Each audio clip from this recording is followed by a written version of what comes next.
रामदास अठावले।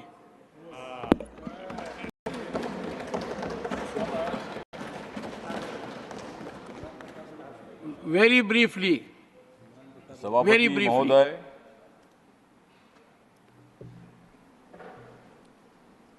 माननीय मोदी जी ने दिया है 80 करोड़ गरीबों को रेशन।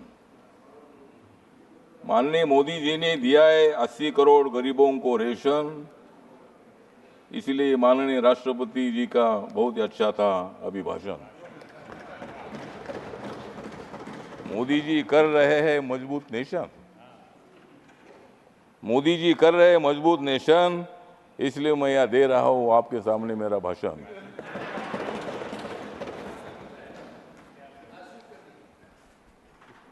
नरेंद्र मोदी जी प्रधानमंत्री बने हैं तीसरी बार, क्योंकि कांग्रेस और इंडिया आघाड़ी की हो गई है हार। मोदी जी प्रधानमंत्री बनेंगे बार बार बार, और कांग्रेस की हो जाएगी हार हार हार। संविधान बदलेगा ये प्रचार झूठा था, संविधान बदलेगा ये प्रचार झूठा था, क्योंकि कांग्रेस ने सारा देश लूटा था।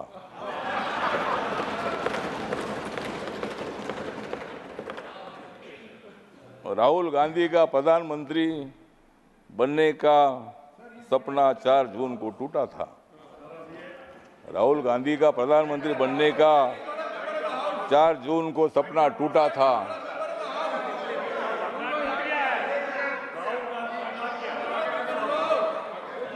और मोदी जी के खिलाफ वन सेकेंड इंडिया आघाड़ी का प्रचार झूठा था। एक सेकेंड। यही है कि जो व्यक्ति दूसरे सदन का सदस्य हो उसके बारे में कोई आक्षेप नहीं लगाया जा सकता, और उसका आक्षेप नहीं लगाया जा सकता, उसकी चर्चा नहीं हो सकती, क्योंकि वो अपनी बात की सफाई देने के लिए यहाँ पे मौजूद नहीं है। तो मेरा विनम्र निवेदन है कि नाम चूंकि राहुल गांधी जी का लिया है तो उसे कार्रवाई से निकालें। Honourable minister, please avoid, please take your seat. Yes, हाँ बोलिए सर। हाँ तो सर जी, मैंने इतना ही बोला था कि सपना थोड़ा आदमी का होता है, ऑनरेबल मिनिस्टर चाहिए, सपने में जीना ही अपना काम ही है। ऑनरेबल मिनिस्टर, और इसीलिए मतलब हम इतना ही बताना चाहते हैं कि संविधान के संबंध में बहुत बड़ा ब्लैकमेल करने का काम किया था, जनता में फूट पैदा करने का काम किया था। जिन लोगों को जेल में डाला था ये सब लोग एक साथ आए थे। हमारे संजय जी है, संजय जी, हमने आपको जेल में नहीं डाला था, नहीं हमने नहीं डाला था, ईडी ने डाला था। आपके बारे में आदर है। अन्ना हजारे जी हमारे महाराष्ट्र से आते हैं, अन्ना हजारे साहब के साथ मेरे संबंध बहुत अच्छे हैं। अरविंद केजरीवाल जी उनके आंदोलन से आगे आए हैं, और भ्रष्टाचार के खिलाफ आपने आवाज उठाई है। आम आदमी पार्टी है, आप पार्टी है, आपने काम अच्छा किया था, लेकिन थोड़ी गड़बड़ हो गई, इसीलिए ऐसा हो गया। अब तो इसीलिए ठीक बात है। तो इसीलिए हमारा कहना इतना ही है कि संविधान के बारे में बाबा साहब अम्बेडकर जी ने संविधान लिखा है। जिस बाबा साहब अम्बेडकर जी ने संविधान लिखा, आज बाबा साहब का नाम लिया जाता है, संविधान का किताब दिखाया जाता है। लेकिन मैं इतना बताना चाहता हूं, ये कांग्रेस पार्टी ने बाबा साहब को 2 बार हराया था।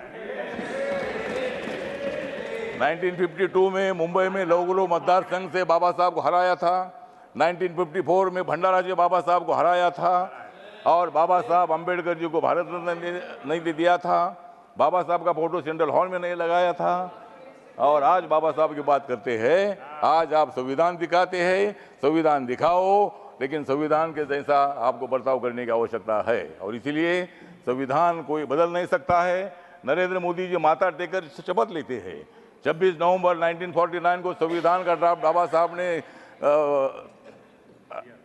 दे दिया था, तो वो दिन मोदी जी संविधान दिन मनाते हैं, और आप बोलते हैं कि भाई संविधान बदलेंगे।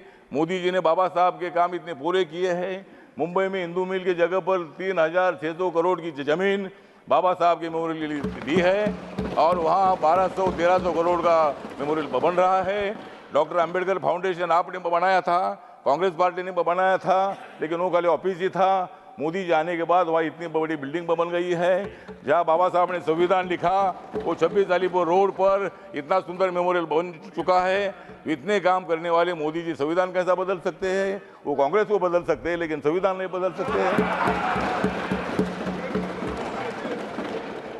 तो संविधान बदलना इतनी मामूली काम नहीं है और उसमें अमेंडमेंट करना इसका मतलब संविधान बदलना नहीं है। बाबा साहब अंबेडकर जी ने संविधान सभा ने ही अमेंडमेंट करने का अधिकार पार्लियामेंट को दे दिया है। और जब भी मतलब नया कानून बनाना होता है, पुराने कानून में कोई मतलब अमेंडमेंट होती है, वो अधिकार पूरा अपने को होता है। और इसीलिए मुझे लगता है वो संविधान बदलना ऐसा हम नहीं बोलते हैं, लेकिन आप लोग इसी तरह का काम प्रचार कर रहे हैं। सब इतने नेता मोदी जी को हराने के लिए इकट्ठा आए हैं, लेकिन तुम मोदी जी को हरा नहीं सकते हैं। मैं मोदी जी के साथ हूँ। मतलब ठीक बात है, आपको लोकतंत्र में अधिकार है, आपकी सीट ज़्यादा ये अच्छी बात है।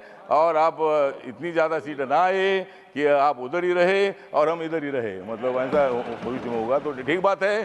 तो अगले बार भी आप ट्राई करिए।